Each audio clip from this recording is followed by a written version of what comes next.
Philadelphia, get ready to be inspired. If you need help finding the light in the darkness, don't touch that dial. Let's navigate life through the lens of hope with Scotty P. Inspirational speaker Scotty P speaks the importance of mental health in society and encourages techniques to overcome the everyday mental health obstacles that hold us back in life. It's not just inspiration, it's Scotty P Inspiration. Hello, Philadelphia. Thank you so much for joining us today for the first, yes, you heard that correctly, the first ever episode of the Scotty P Inspiration Show. I'm so thankful that you all tuned in on this Friday. Thank you for being here and for listening to our station. And I really think, just like our intro said, you're going to be inspired by our show today. So real quick, I want to let everybody know that this show is made possible by the studio at WWDBAM. So you can check us out anytime at www.dbam.com and just search the Scotty P Inspiration Show. You'll be able to see this episode, listen to the audio, as well as any future episodes that we do as well. In addition to that, you will be able to check out this show on my YouTube channel. So that's Scotty P Inspiration. You check that out, you'll be able to see this episode. And next week, you'll be able to go on Spotify, Apple Music, and all the major platforms to listen to this as well. So without further ado, everybody, my name is Scott Prendergast. I am your host. And today, for our first show, a very good friend of mine is going to be a guest here today.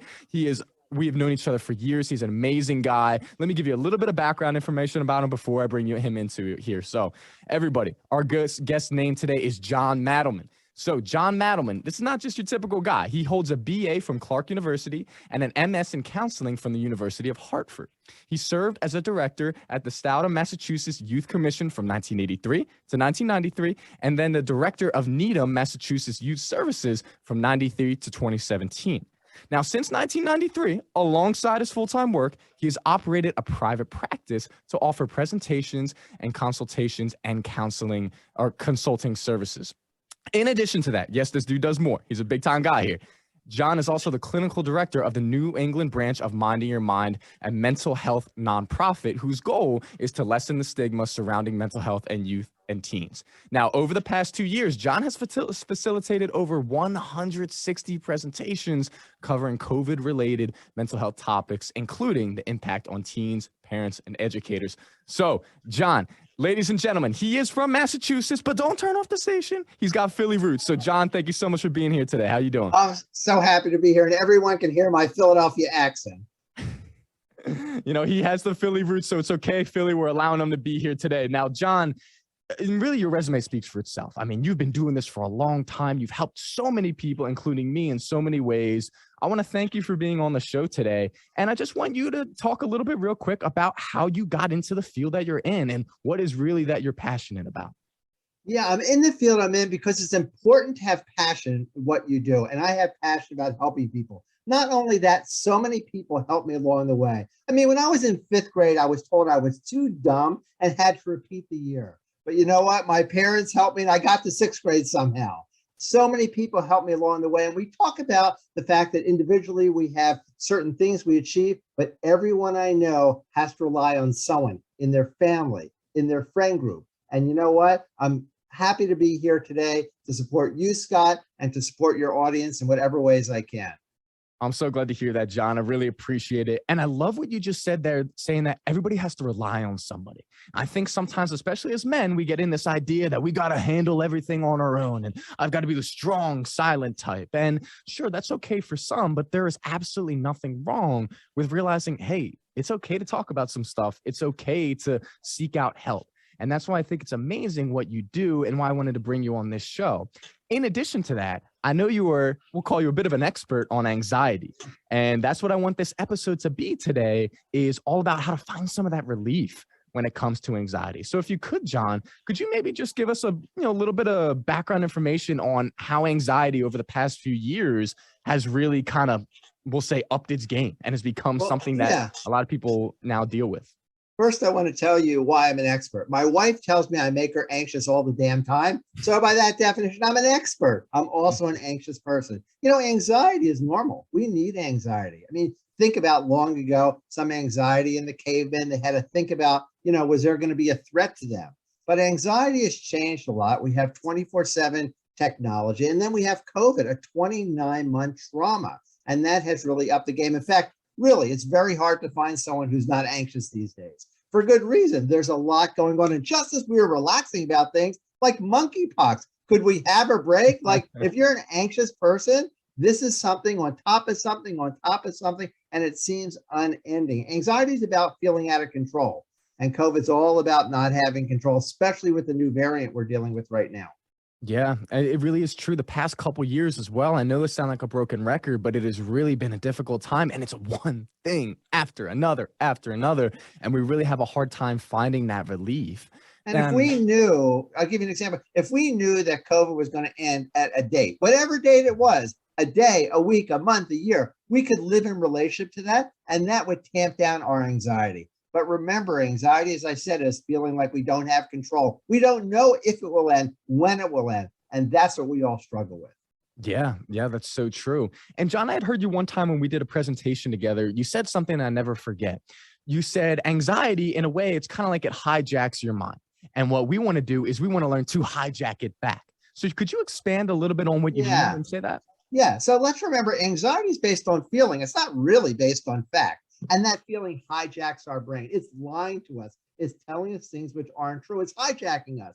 So what we want to do as moms, dads, brothers, sisters, therapists, whatever roles we play, we want to help people in our lives and ourselves get that hijacking back, get back to fact instead of feeling. And the more factually based we can be, the better we will be. Yes, it does hijack your brain in exactly that way. And, I talk about it very simply. We want to hijack it back. There's nothing simple about getting, control of your anxiety. I read online all the time, 3 easy things you can do to maintain, your good mental health and, deal with your anxiety. It's not easy. We all would be doing it if it was easy. It's just not that easy.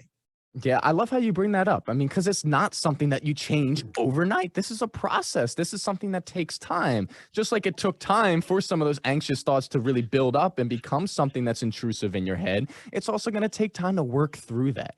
Now, if we want to put on your kind of your therapist hat a little bit here, Jon, let's say you have someone come into your office, your private practice, and they've been struggling for years with this anxiety, and they feel like, Jon, I just feel like I never have a moment of peace. My mind's always going a million miles a minute. I find a new reason to worry about something every day. What's one of the first things, Jon, that you're saying to that person to kind of help them out? The first thing I'm going to say, and the first thing I want to have your audience members say if anyone shares with them, is thank you for sharing. Let's remember, when someone shares about a mental health challenge, in this case, anxiety, that could be the hardest thing they can do. They have no idea how we're going to react. So the very first thing we want to do is acknowledge it by saying, thank you so much for sharing. Again, it could be the hardest thing they've ever said in their life, even to a therapist. Remember, clients don't like to, deceive their therapist, but they will deceive their therapist because they don't like to disappoint them. We know that. So, we know that kids don't like to disappoint their parents. Partners don't like to disappoint their partners. So saying something like that can be monumental and maybe the hardest thing a person said. So thank you for sharing is a lovely thing to say. I love that. And that's something that I know from my own life. As you know, Jon, you know my story. That was such a big piece for me to finally talk about my anxiety and depression and how it was affecting me. And I felt that once I did that, it opened up a whole new world for me. Now, did it make all my problems go away? No. Did it make everything okay? No. But you know what it did? It gave me some hope. And it made me realize that there was somebody in my corner and on my side. And I think that is one of the best things that we need when we're suffering with anxiety or any type of mental health challenge. We need to know that we have somebody in our corner and on our side. And Jon, if you could, I love the story you shared once before. And for those of you that don't know, me and Jon go way back, where you talked about your son and the relationship with him. And when he first kind of talked to you about some of the mental health challenges he was dealing with and how you reacted to that. Could you share a little bit about that story? Yeah, and I'll tell you the story about my son and anxiety. My son, like you, Scotty, is a good basketball player. And his dream was to be on the varsity basketball team at his high school up in Massachusetts. And he got there because during practice, he could score, he could defend. He was a great teammate. But on Tuesday and Friday nights, when we played basketball in Massachusetts, the lights went on, the people were there. His anxiety was raging out of control. My wife and I would be in the stands, and my wife would say, "That's the worst play I've ever seen Jake make." I said, "That's not Jake out there." She says, "You don't know your own son?" I said, "Of course I do. Who the heck do you think taught him how to play basketball?" That was his anxiety speaking. When anxiety is out of control and competes with almost anything else, our natural ability, it almost always wins. Athletically, socially, things we want to do socially, we can't do academically. So we have to think about that and think about how injurious it is to someone's mental health. Of course, people who are anxious are so depressed. Think about my son, a really good basketball player. He got out there. He was marginal at best, probably a bad player. That's just darn depressing. So they often go hand in hand.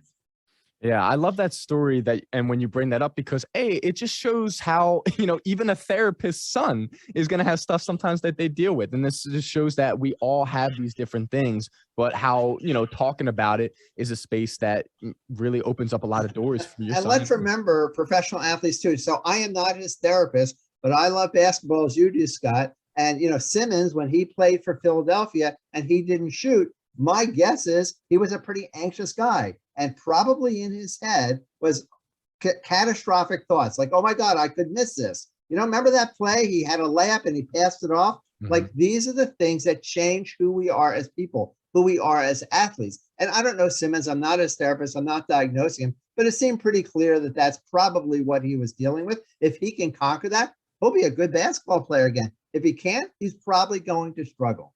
For sure. That's so true. And Jon, you mentioned kind of having those catastrophic thoughts. Could you talk a little bit more about what we like to call catastrophizing? I forget how to say it all the time, but what that does to us and what that means and how it relates to the show today.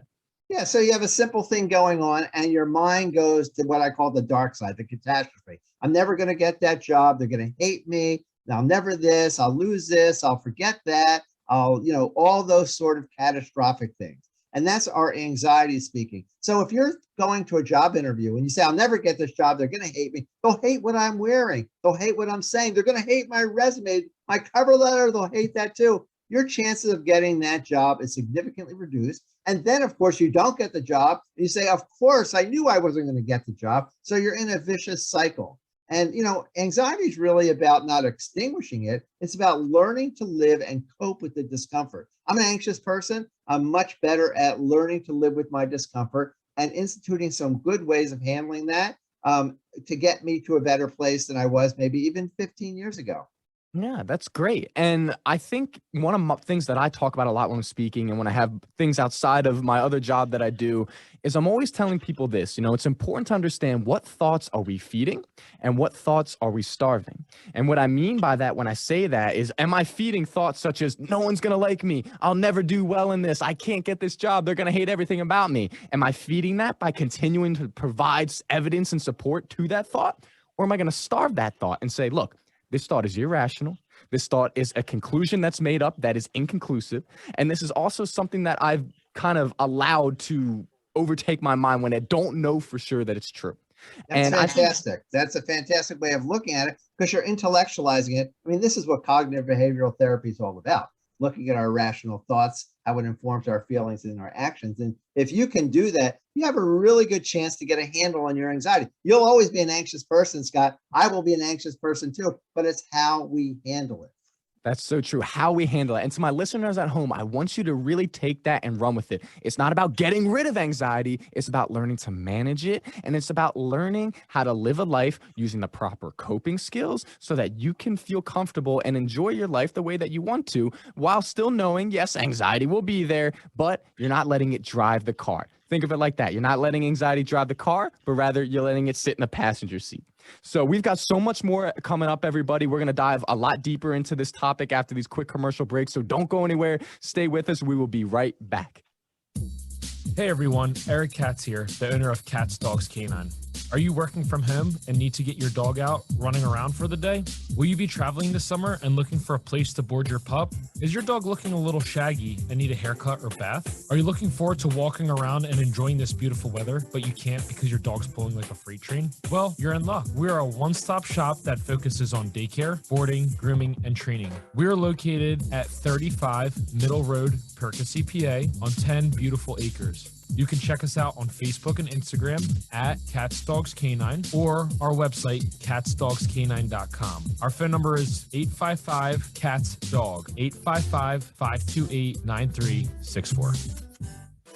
What's going on, everyone? This is Scott Prendergast here, aka Scotty P. Real quick, I want to talk to you about my business. It's called Scotty P Inspiration. And what I am is I'm an inspirational speaker, and I want to help others navigate life through the lens of hope. Now, I do this through speaking engagements, but also one-on-one life coaching. So if you're interested in booking me or doing some of that coaching, let me know. Check me out at www.scottypinspiration.com or check out my Instagram at scottyp_inspo. Find Yourself Boxes was created to foster the connection between a person and those in life who may be working through mental health challenges by providing curated and customizable boxes filled with research-backed wellness products that promote healing. Coupling personal experience with professional mental health guidance, Find Yourself Boxes meets people where they are on their journey. Wellness doesn't look the same for every person, and these products are packaged together to touch various aspects of our wellness spectrum. Find your healing with Find Yourself Boxes at findyourselfboxes.com, and you can get 20% off your first purchase.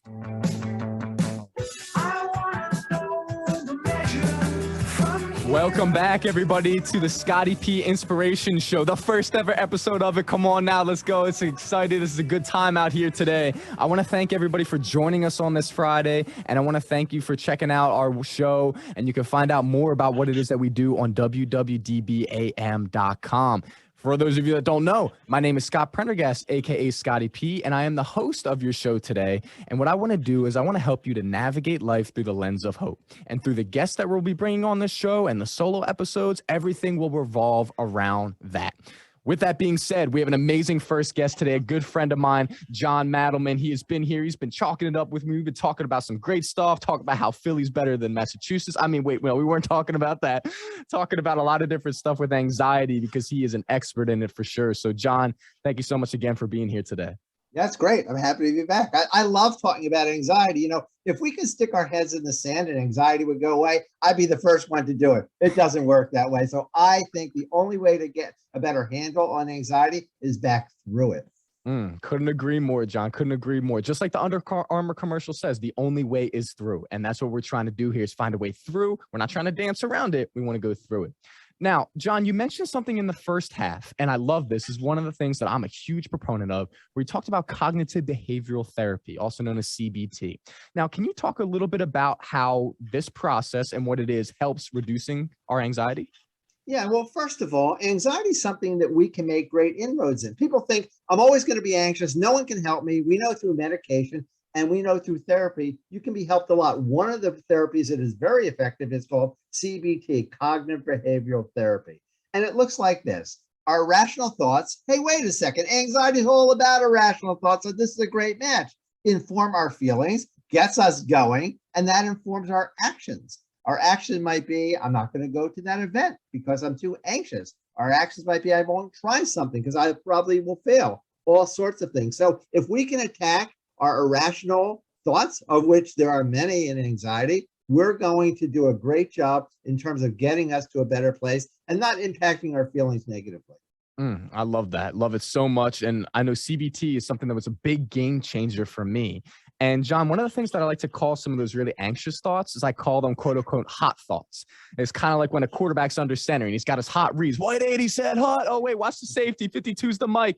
In the same way, I kind of think when those hot thoughts come into my head of Scott, you'll never amount to anything. Scott, people aren't going to like you when you present. Scott, you can't do this right. Who do you think you are? Blah, blah, blah. You name it. I like to go to my hot reads, as I call them, which are some of those thoughts that I put in to replace some of those anxious ones. So for Jon, could you maybe share a little bit about the process of learning to identify the thought and then what it looks like to kind of replace that thought with something that's going to keep you more of in a grounded place rather than letting that anxiety snowball and just run wild? Yep. So I'm going to answer that in two ways. One for yourself and how you can help someone else. I'll start with someone else right away. First of all, we have to avoid saying those bad things, those things that are not helpful, like it's not a big deal or get over it. Or my favorite, it's all in your head. Well, of course, it's all in your head. Isn't that what anxiety is? So let's avoid those things to say, and let's avoid some of the things in our brain, those tapes which are played over and over and over, which tell ourselves, if we were looking at it at a TV movie, we could say that character is really not thinking clearly. That character is really irrational. So I think that for a lot of anxious people, the best thing you can do is to acknowledge that you're anxious, acknowledge what tapes are going in your head that are negative, and just having fun with it. Wait a second. Fun with anxiety? I'll give you a good example.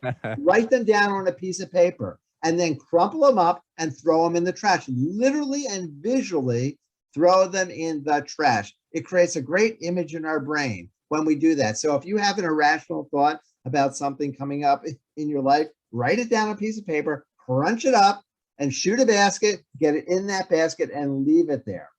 That is such a great tip. And that's something that any of you can do right now at home. You know, you don't need a ton of different things. You don't need professional advice to be able to say, hey, I'm going to write down this irrational thought. I'm going to crumble it up. I'm going to throw it away. And just the symbolism of that is so incredibly important and allows us to remember that, hey, look, I am in control of my mind. You know, anxiety is a guest. And I think sometimes when I remind myself of that, it changes a lot for me. And remember, it helps me to stay grounded and say, hey, look, you know, this is something I've been here before. I can deal with this again. I'm going to turn to what I call my emergency joys and my hot routes to help me through some of that stuff. And I'm sure, Jon, you know all about emergency joys, and I've talked about them. I have other episodes. Stole it from you, Scott. That's the greatest thing. I love the emergency joys. But, you know, you said something really interesting. You're talking about football. We both love sports. I'm guessing, I know you don't like Tom Brady in Philly, but I'm in Boston. Tom Brady is a guy that doesn't get anxious. When you're down 28-3 in the Super Bowl and you come back and win, that's someone who's not anxious, someone who's giving himself positive messages. And when you can't, that's okay. I'll give you a good example. Literally a year ago, I'm sitting right where I am now, and my computer crashed. I mean, that freaked me out. I was so anxious. I got up from where I'm sitting now. I went to my freezer. I grabbed some ice cubes, and I held those ice cubes. And guess what? After about 5 minutes or so, I thought, my hands are freezing. I was hijacking my brain back. So, of course, that didn't solve my computer problem, but it got me to a place where I could start to deal with it. And that's really what we want to do. When we are having a panic attack, when we're out of control, when we're overly, you know, emotional and beyond, we're not really going to do anything meaningful. We want to get down to a place where we can really approach the problem and make some really solid decisions. That's right. We want to get to that place where we can approach the problem and make solid decisions. And everybody, when we are allowing our mind to just be overrun by these anxious thoughts, we're not thinking rationally. So we want to get back to that rational way of thinking. And we do that through some of the stuff that Jon has just been talking about today. And what I want all the listeners to know is that you can be unique with this. You know, me and Jon are talking about sports because we love sports, but find what you're passionate about and relate it to your anxiety. And that way you'll find that, like Jon said, it's almost more fun.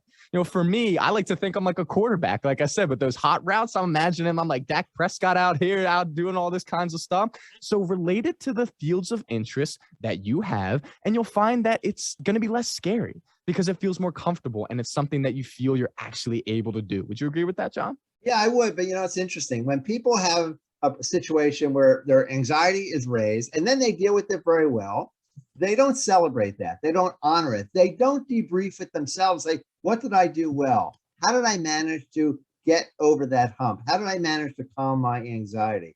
And I always say to people, you need to celebrate the good stuff. You're really hard on yourself. Anxious people torture themselves. Our own worst enemy is our brain, but we have to honor it. And we have to debrief, especially after outcomes, which are positive when we handle things well. Everyone's allowed to be anxious. It's really about duration, how long it lasts, and the depth. And is it keeping you from the things you want to do, or you have to do, or you need to do? That is so great. If it's keeping you from those things you want to do, you have to do, and you need to do.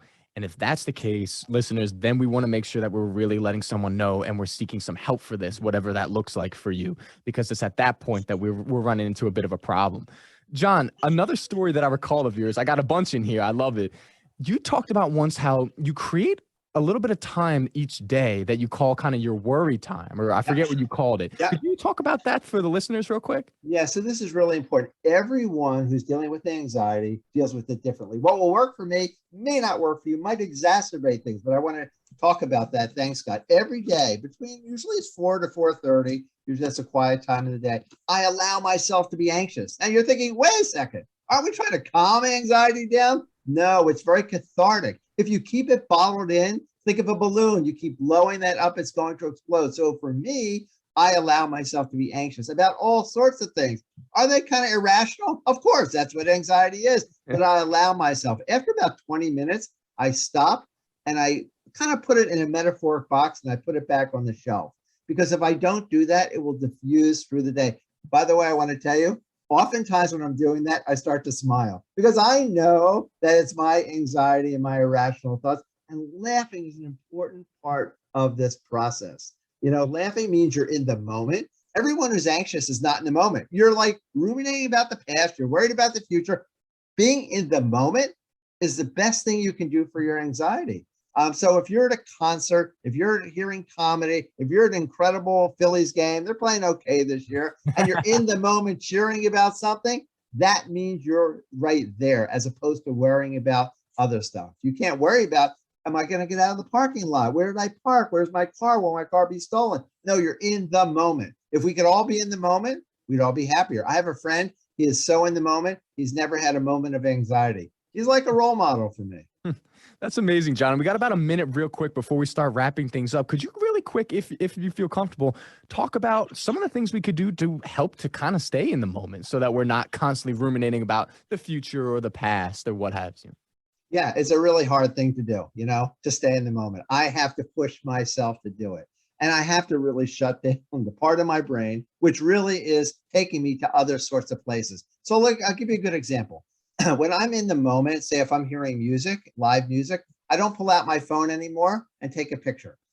Because I'm really not in the moment. If I'm taking a picture, I'm thinking about that. I'm right then and there. I try to shut off my phone as much as I can. I try not to be interrupted as much as I can so I can experience being in the moment. And when I do, wow, I'm so much happier. That is amazing advice, John. And it's so true because a lot of times when we're taking pictures and stuff, it's not for us, but it's for our friends on social media. It's for somebody else. And that produces that anxiety. Oh my goodness, I gotta let everyone know. So I love that advice. I think that is wonderful. It is so great. Now, we've got just about a minute and 20 left on the show. So real quick, we're gonna wrap things up. But before we do, John, first off, thank you so much for being on the show. Oh, this is a thrill. First of all, you are like a role model for me. So I want to let your listeners know that. And I hope people listen to the show because I think you have a lot of important things to say. Oh, thank you so much, John. I really appreciate it. Thanks for kicking off our series here, the first ever guest, for being so great. Thank you for always being a mentor to me and for always helping me out as well. So real quick, though, I want to ask you, where can everybody find you if they want to get in contact with Jon Mattleman? Yeah, you can go to the Mind Your Mind website. I'm the clinical director, or just go to, Jon Mattleman, my website, www.jonmattleman.com, and find out about me. But mostly, some of the things we talked about here, really, you can't solve them on your own. They're just too hard. Reach out to a friend. Let someone know that you're suffering. It's okay. You had a really good point, especially for us guys. It's really hard for us to admit that we have a problem. Reach out to someone. It doesn't have to be a therapist, someone who loves you. Love it, John. Well, thank you so much, everybody, for joining us today for the Scotty P Inspiration Show. I hope you took something positive from this. I hope you feel inspired, and I hope you take the things that me and John said and you apply it to your life today, because we want to navigate life through the lens of hope. So I will see you later, Philadelphia. See you, everyone. Have a great, awesome weekend. Tune in next week for more great content.